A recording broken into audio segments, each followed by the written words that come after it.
semana a gente está então em Lucas, no capítulo 5, versículo 27 ao 32 apenas. Vai falar sobre a vocação de Levi, ou chamado de Levi.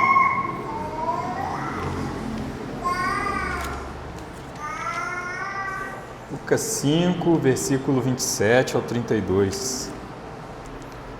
A vocação de Levi. Diz assim o texto: passadas essas coisas, saindo, viu um publicano chamado Levi assentado na coletoria e disse-lhe: segue-me. Ele se levantou e, deixando tudo, o seguiu.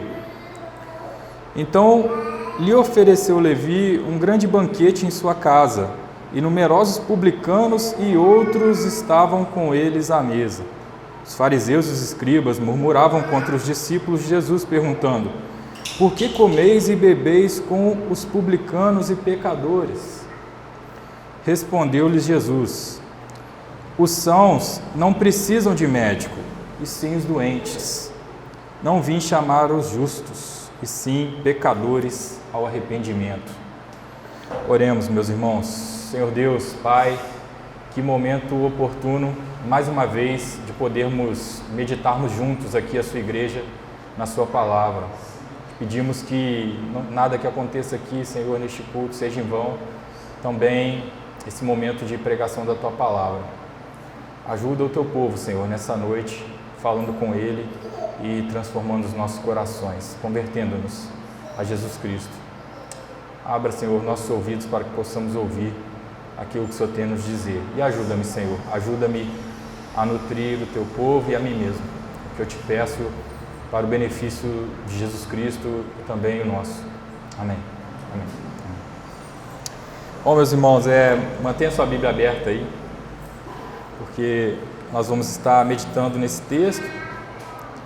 Esse texto que vem logo após a cura do paralítico, que nós meditamos na semana passada, veio também depois da cura, né, do leproso.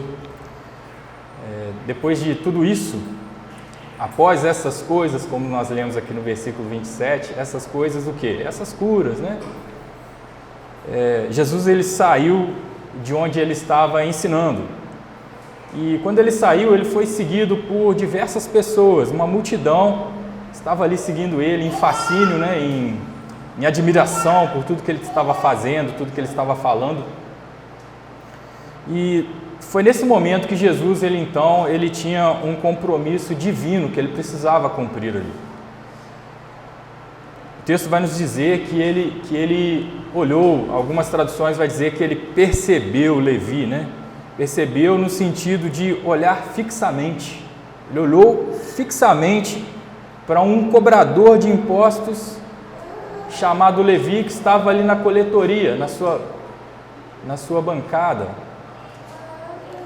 Levi ele é mais conhecido como Mateus, ele é o autor do evangelho que leva o seu nome, e ele era o chefe dos fiscais de impostos a serviço do tetrarca Herodes, que naquele momento governava. A ocupação, meus irmãos, do Império Romano sobre o povo de Israel, ela envolveu muito mais do que uma presença militar. A ocupação do Império Romano sobre a nação também submeteu o povo de Israel a tributações. Os romanos eles terceirizavam os serviços fiscais. Neste caso, o que eles faziam? Eles colocavam como cobradores de impostos os próprios israelitas. Na maioria das vezes eram eles que se sujeitavam a esse serviço de cobrança de impostos. Neste caso, os israelitas eles não tinham um salário fixo, né? A proposta para eles de trabalho era com base ou de comissões ou de extorsões, ou seja, no âmbito de comissão, eles cobravam os impostos e uma parte deles, né, uma proporção deles, à medida que eles recebessem esses impostos dos seus próprios irmãos, seu próprio povo, eles ficavam com uma parte era deles, no esquema da comissão. E no esquema da extorsão era quando alguns deles eles tinham alguns impostos fixos que eles tinham que cobrar para o Império Romano, mas eles tinham liberdade de cobrar a mais, e tudo aquilo que eles cobrassem a mais ficava para eles.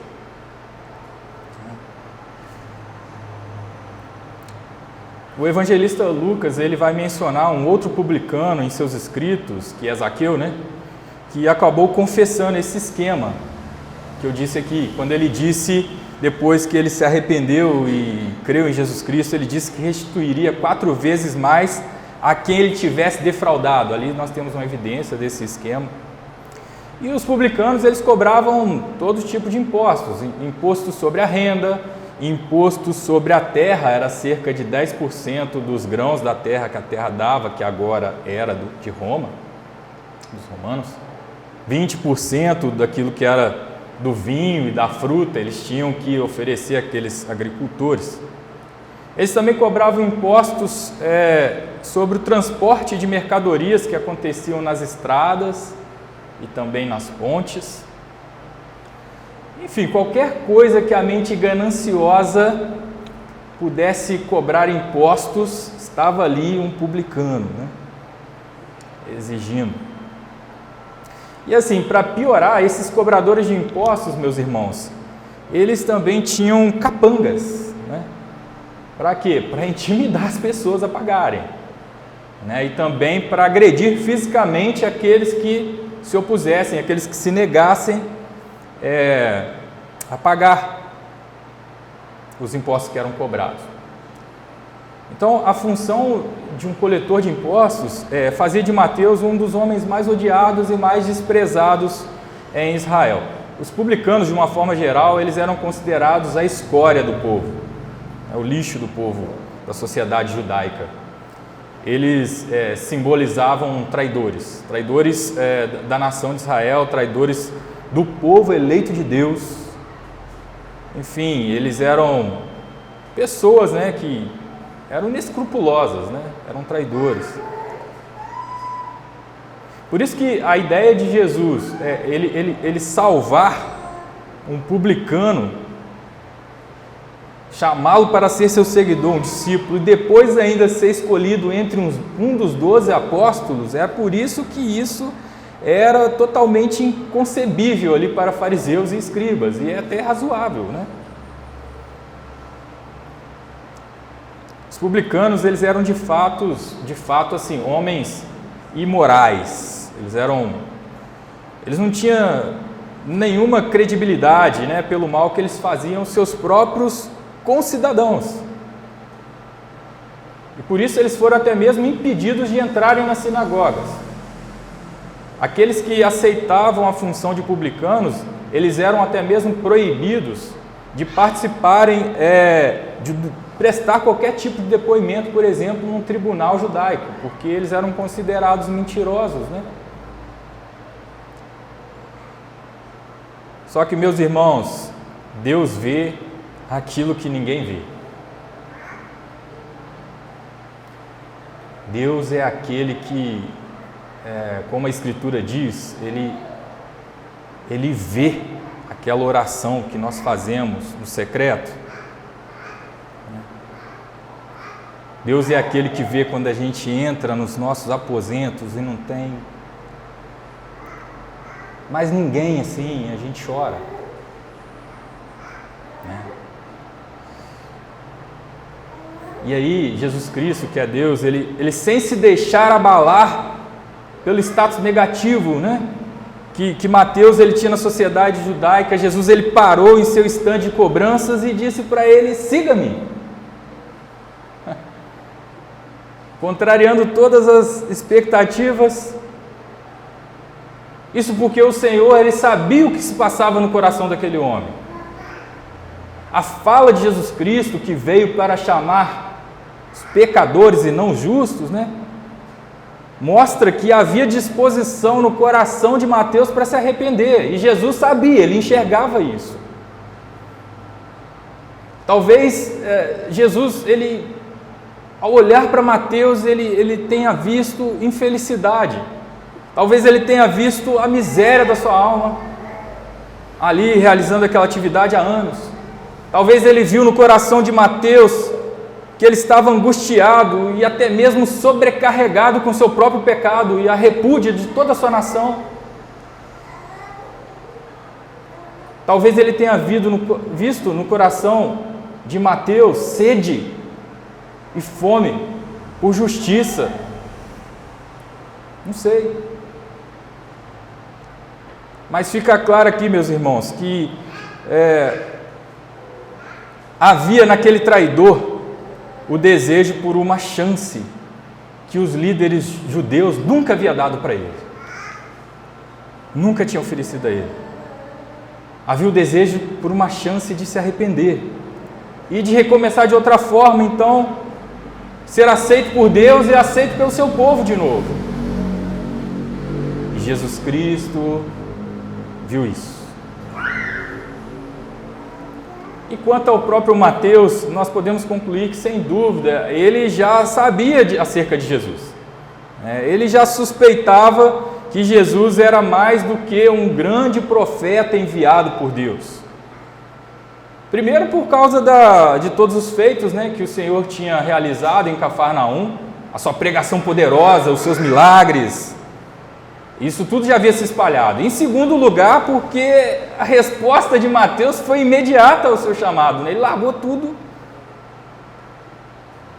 e foi. Da mesma maneira que os santos do Antigo Testamento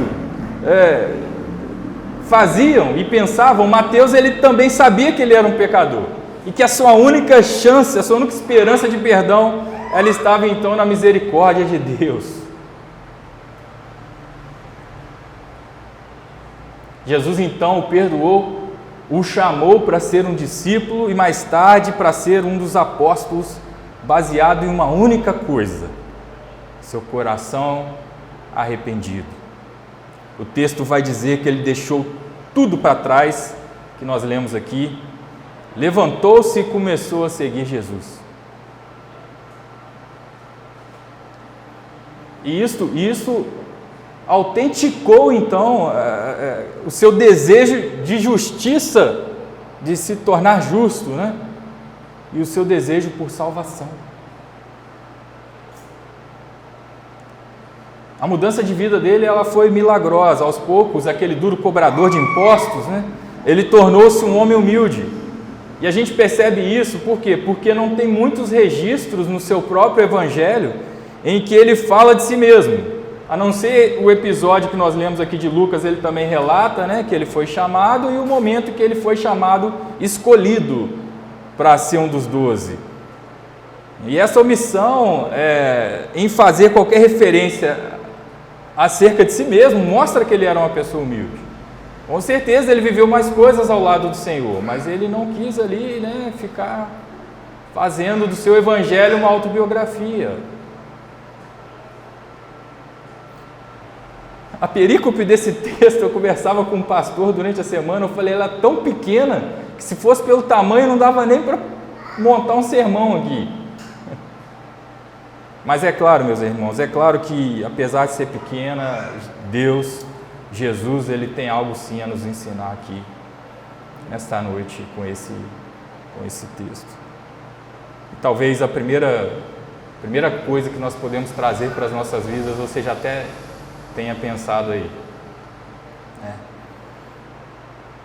Todos nós precisamos nos arrepender. Todos. Assim como no Mateus, nós precisamos tomar uma posição, uma postura definitiva de romper com tudo aquilo que há em nosso passado, que é contra a bondade, a santidade e a justiça de Deus. A gente precisa, de uma vez por todas,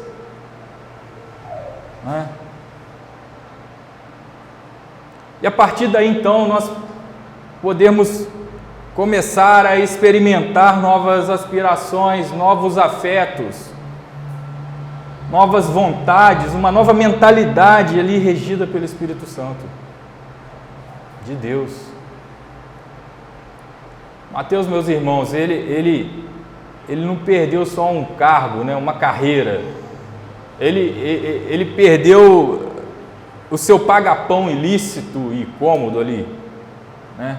Ele perdeu a segurança dos seus bens, mas ele ganhou uma herança incorruptível, sem mácula, imarcessível,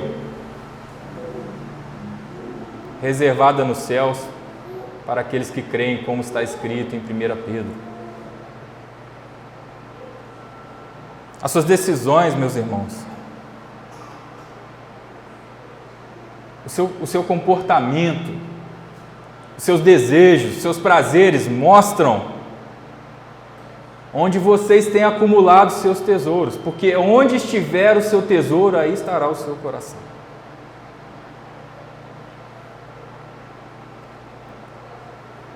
E aí eu pergunto a vocês, qual que é o estande de cobranças da sua vida, irmão? Irmã? O que tem te prendido ali? Abandone. Isso é um apelo. Essa mensagem ela é um apelo. Abandone essas coisas. Abandone essa vida. Abandone tudo isso e siga Jesus Cristo. Não fique esperando o melhor momento. Não invista seu tempo naquilo que é perecível, naquilo que é injusto, naquilo que é incorreto e desonesto, naquilo que leva vantagem sobre os outros. Deixe tudo para trás e se arrependa. Arrependimento é a primeira aplicação. Analise a si mesmo. Julgue as suas ações, meus irmãos. Julgue as suas falas durante a semana. Veja como é que você tem tocado a sua vida, o seu trabalho, o seu casamento, as suas responsabilidades. Sonde o seu coração e depois você precisa constantemente, de tempos em tempos, responder para você mesmo: será que eu sou uma pessoa salva mesmo? O meu viver mostra isso? Será que no último dia eu vou ouvir do Senhor: vinde a mim, benditos de meu Pai? Você está certo disso? Você reconhece quando você erra? Quando foi a última vez, meus irmãos, que você pediu perdão a Deus? Que você sentiu que você precisava do perdão de Deus mais uma vez? E você se prostrou ali diante do Senhor? Quando foi? Nós precisamos viver uma vida de arrependimento. É óbvio que naquele dia em que o Senhor nos chamou e nós milagrosamente fomos tomados pelo Espírito Santo e dissemos sim, foi um dia de arrependimento. Mas nós somos pecadores, o nosso corpo ainda não foi glorificado.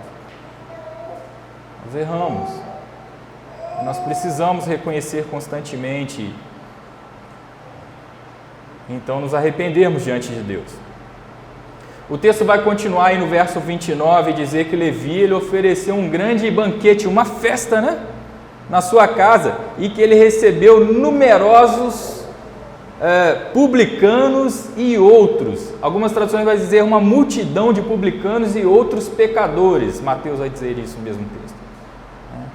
Isso me faz pensar duas coisas. Primeiro, há um indício aqui, mais uma vez, significativo, né, da mudança de vida de Mateus, porque ele fez uma recepção, né, uma festa de recepção ali para Jesus em sua casa. Segundo, que nós podemos constatar aqui, Levi não apenas seguiu a Jesus, mas ele convidou muitos dos seus amigos pecadores para conhecer ele. E mais uma vez você já deve estar pensando aí como que isso entra na nossa vida, não é? Nós precisamos, meus irmãos, apresentar os nossos antigos amigos a Jesus Cristo. Esse é um bom exemplo para a gente seguir ele. Por vezes, nós ficamos tão fascinados com a nova vida que nós recebemos, né? Principalmente ali no início, que a gente recebeu em Cristo, que nós acabamos, às vezes sem perceber, nos afastando ali dos nossos amigos de infância, de vida, por causa principalmente da incompatibilidade que é gerada, né? Porque quando a gente nasce de novo, quando ocorre a regeneração, aquilo que a gente gostava, que era contra a vontade de Deus, a gente já não gosta mais.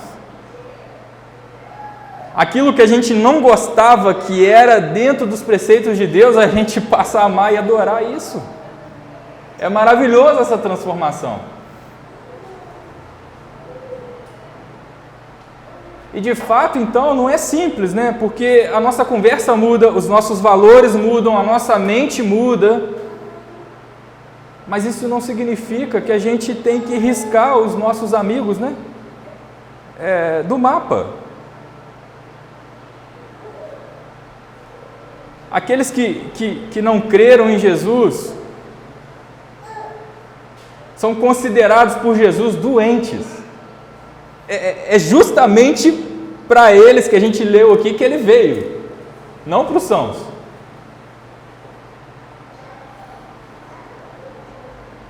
E assim, a separação, usando as mesmas figurações que a Bíblia faz, a separação entre luz e trevas, ela é inevitável. Mas preste atenção nisso que eu vou dizer, meus irmãos.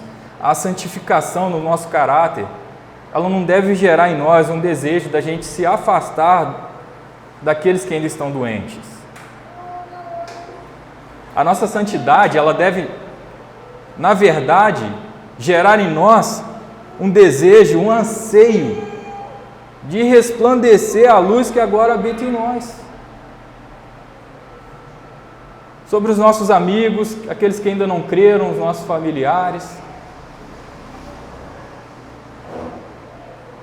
E aí, se a gente estiver ali no meio deles, de pecadores, não compactuando com eles, né, com o pecado, mas se a gente estiver ali no meio, em algum dado momento, sei lá, anos depois, eles forem convertidos, a palavra diz que nós ganhamos um irmão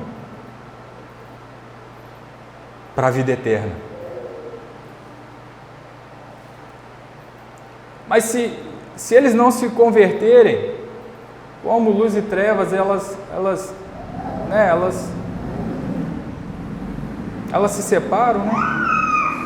Eles mesmos, na maioria das vezes, fatalmente, contra a nossa vontade, eles mesmos, eles vão acabar se afastando por não suportarem Cristo em nós, né? Entende? Essa semana eu presenciei algo assim, lastimável sobre isso. Estava meditando sobre o texto, meditando sobre o que o texto tem a nos ensinar. Eu tenho um amigo, a gente convive há 10 anos, tem 10 anos que eu o conheço. Tem 10 anos que eu cavo oportunidades de falar alguma coisa de Deus para ele. Tem 10 anos que quando tem uma brechinha, eu tento falar algo de Deus para ele. Essa semana ele se aproximou de mim e haviam mais 2 amigos próximos. E ele disse assim: Bichimão, eu vou me batizar, cara.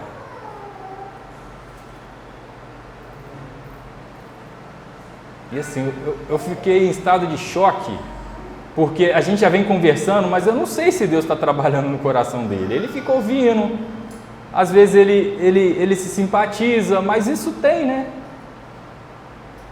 Isso acontece, às vezes, e a pessoa não vai. E na hora que ele falou assim, um outro que estava próximo disse assim: Poxa, eu vou perder um amigo. Ele cometeu um ato falho ali. O outro que estava próximo falou assim: Peraí, não entendi, ué. Mas o outro nem cristão, protestante é, né? Aí ele falou, e eu fiquei quieto. Ele falou: Mas como assim perder um amigo? Não entendi agora não, ué. Você devia estar feliz por ele, não? Aí ele, não soube se explicar. Ele cometeu um ato falho ali. Porque ele sabe que essa pessoa que agora ama a Deus, muito provavelmente, pouco a pouco, vai ter o seu ser transformado e santificado pelo Espírito Santo. E ele, esse que disse, muito provavelmente, é quem vai se afastar dele. Por não ver graça mais, por não ter mais compatibilidade, como eu disse, né? Não significa que aquele novo convertido, ele não declarou que ia deixar de ser amigo dele, ele declarou que ia batizar, que ia professar sua fé em Jesus Cristo, e ele interpretou dessa forma, porque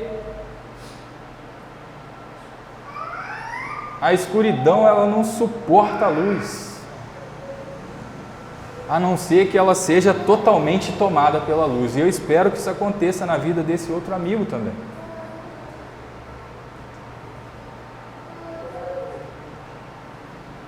O texto continua, meus irmãos, e assim, o fato dele ter levado uma multidão de pecadores ali, de amigos pecadores, sugere que a casa que ele conquistou provavelmente com seu dinheiro sujo, né, de cobrança de impostos, era grande, né? Se tinha muita gente ali dentro, aquela casa deveria ser grande. Mas Mateus, ele tem novas intenções agora.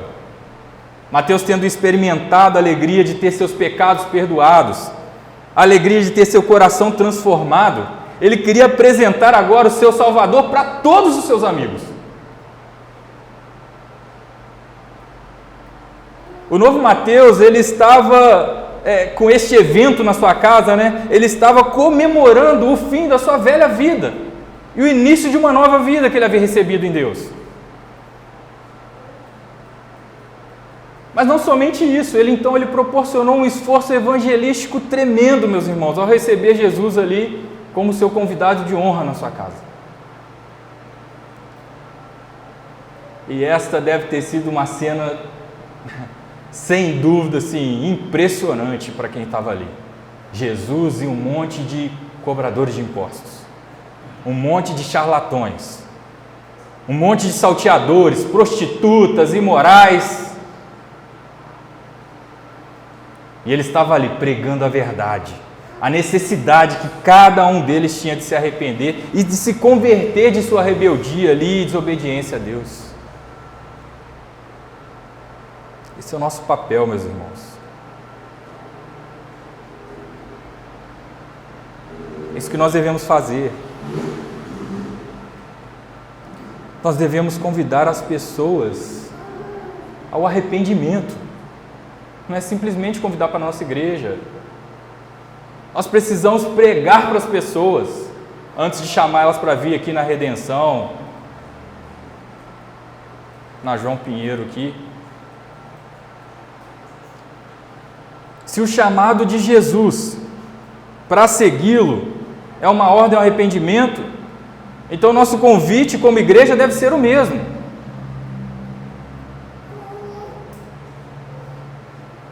O Senhor Jesus, ele não estava juntando pessoas para um movimento, ele estava provocando um avivamento, um verdadeiro avivamento. Jesus estava gerando vidas. Avivamento, meus irmãos, é o fruto de conversões, de arrependimento coletivos em uma nação, em um povo, em uma cidade, em uma tribo. Isso que é avivamento. E é por isso que nós não devemos simplesmente chamar as pessoas para virem aqui, né? Nós devemos, na verdade, desejar que mais conversões aconteçam no nosso meio aqui. Nosso objetivo final não deve ser aumentar a nossa membresia. Nosso objetivo final deve ser aumentar a nossa família na fé. E quando eu falo família, né, eu me refiro a pessoas arrependidas dos seus pecados, predispostas a mudarem ali diariamente, né? Predispostas, como Jesus Cristo bem disse, a negarem a si mesmo, tomarem sua cruz e seguir Ele. Pessoas com coragem para perder as suas vidas neste mundo, mas com fé que receberam outra vida no outro mundo, no reino dos céus que está por vir. inimaginável, meus irmãos. Nós precisamos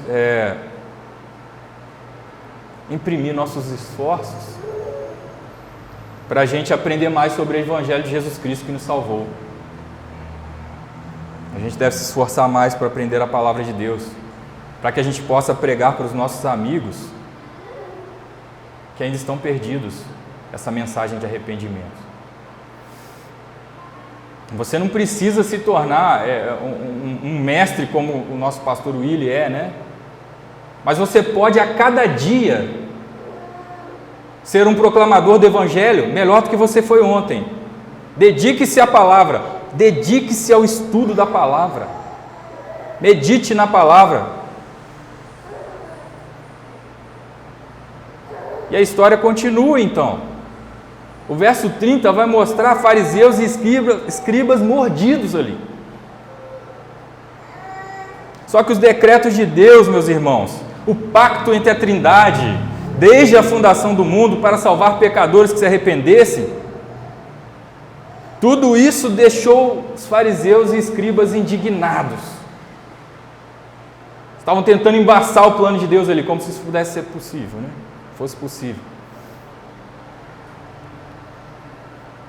E assim, quando a gente entende o que estava acontecendo ali, na época de Jesus Cristo, a religião de Israel, do povo de Deus, ela havia se degenerado em um sistema de retidão de obras, em um sistema de rituais externos, em vez da realidade interna, da transformação interna. O povo estava seguro na sua autojustiça, e muitos desses, que estavam ali nas sinagogas, eles se recusaram então a reconhecer que eles estavam espiritualmente doentes. Palavras de Jesus, Eles negavam-se a reconhecer que eles estavam presos em uma autojustiça ali, cheia de inconformidades com a justiça de Deus. Eles não percebiam isso. Eles achavam que eles estavam, na parte alta da régua da moralidade. E foi contra esse pano de fundo, então, de justiça própria, com base em conformidade exterior à lei de Deus, que Jesus ele fez uma de suas declarações mais claras e definitivas. No verso 32 a gente lê: eu não vim para os sãos, eu vim foi para os pecadores. Eu vim chamá-los ao arrependimento. Eu não vim para os justos.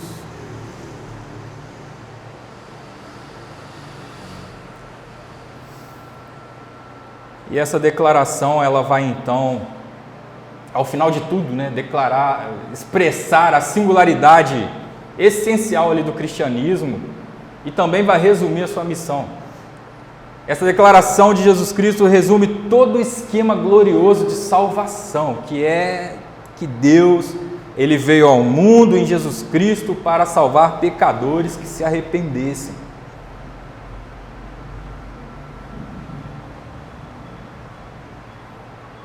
E essa declaração de Cristo, meus irmãos, define a missão da igreja, de nós. O coração de todo o ministério do Evangelho é chamar pecadores ao arrependimento. E assim, fica claro quando a gente estuda a palavra de Deus que não há justos, Não há nenhum justo sequer. Mas Jesus disse que não veio para os justos. Como assim? Quando Jesus disse isso, que não veio para os justos, não é porque existem justos, mas porque a salvação não é para aqueles que pensam que são justos, como aqueles escribas e fariseus. Falou na linguagem deles. A salvação é para aqueles que sabem que não são justos, como aquele pobre coletor de impostos ali. Assim Jesus, meus irmãos, ele centrou o seu ministério nas pessoas que entendiam de verdade que a sua condição era de perdição e careciam da misericórdia de Deus. Jesus centrou o seu ministério nessas pessoas. Um dos temas mais preponderantes nas parábolas de salvação é que aqueles que se julgam justos, eles se separam da graça salvadora de Cristo, sempre, em todas elas. É interessante porque este mesmo amigo, né, que teve essa conversa comigo, foi quarta-feira que ele falou isso. Passou um tempo, no fim da tarde, ele se aproximou de mim e ele falou: rapaz, ele começou a falar de salvação. Ele falou: rapaz, as pessoas, elas não são salvas porque elas são boas, né? Não é pelas obras de caridade que ela faz, né? É pela fé em Jesus Cristo, né? Falei: meu Deus do céu. Falei: ele tem que batizar mesmo, né? Quantas vezes, talvez eu já tinha falado isso, mas o momento certo que Deus separou agora para ele entender isso, ele atingiu a capacidade de entender foi agora, né? Ele entendeu a justificação pela fé mediante a graça, pela graça mediante a fé, aliás. Ele entendeu. Ele estava então largando a sua autojustiça, ele estava largando todo o seu farisaísmo para abraçar um Salvador. Que alegria, meus irmãos. Ele me disse que ele já está frequentando cultos com a sua esposa há 3 anos. E provavelmente ele ouviu lá de novo isso. E agora Deus abriu os olhos dele, né? Agora ele entendeu que não é o homem pela sua própria vontade, não é o homem pelo seu próprio viver, pelo seu caráter falho, que vai conseguir chegar diante de Deus e adentrar nos céus, não. Mas que ele precisa de um advogado, ele precisa de alguém que tenha pago por ele toda a fiança, tenha pago por ele, por este crime contra Deus, que é Jesus Cristo. E eu me alegrei. Eu me alegrei porque o mesmo evangelista Lucas, ele vai dizer mais à frente lá no capítulo 15, e é formidável quando ele fala as parábolas da ovelha perdida. Ele diz que há mais alegria no céu por um pecador que se arrepende do que 99 justos que necessitam de arrependimento.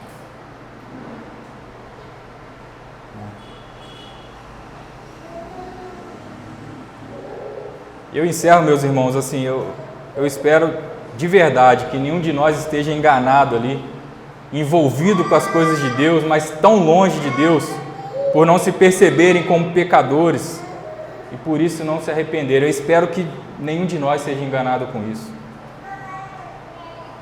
Eu espero que nenhum de nós seja um cristão nominal dentro de uma igreja local.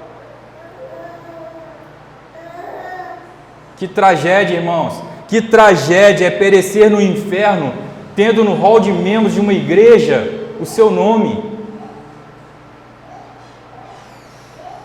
Palavras aqui do nobre amigo pastor Áquila.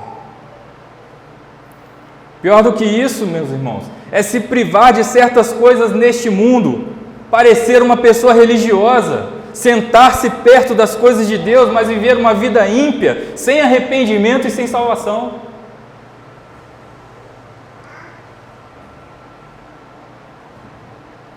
Meus irmãos, é sempre bom a gente se lembrar, e se você não ainda creu, você ter certeza de que Deus ele não salvará aqueles que se recusam a verem a si mesmos como pecadores, ou aqueles que passam panos quentes nos erros e banalizam seus próprios pecados. É sempre bom a gente se lembrar. Talvez você tenha vivido uma religiosidade porque acha que aqui é o lugar de pessoas do bem como você acha que é.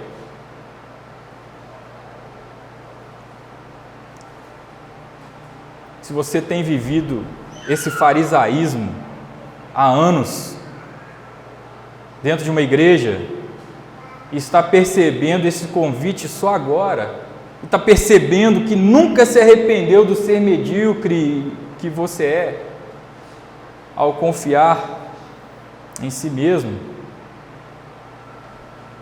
faça como aqueles pecadores publicanos.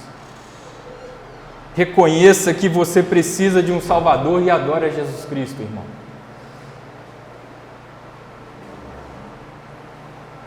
Somente aqueles que reconhecem que o seu caráter não é o suficiente para livrá-los ali, né, de toda a eternidade no inferno, e colocam então confiança na obra de Cristo na cruz como pagamento de todos os seus pecados, somente esses estarão a salvos quando o grande dia do Senhor chegar. Amém, meus irmãos? Arrependam dos seus pecados. Não se afaste dos seus amigos. Convide-os para que eles conheçam Jesus. Se dedique na palavra. E convide estes mesmos amigos ao arrependimento, a abandonarem as suas próprias obras, a abandonarem a confiança neles mesmos, no que eles fazem e no que eles supostamente são. Que Deus abençoe a cada um de vocês, meus irmãos. Vamos orar mais uma vez?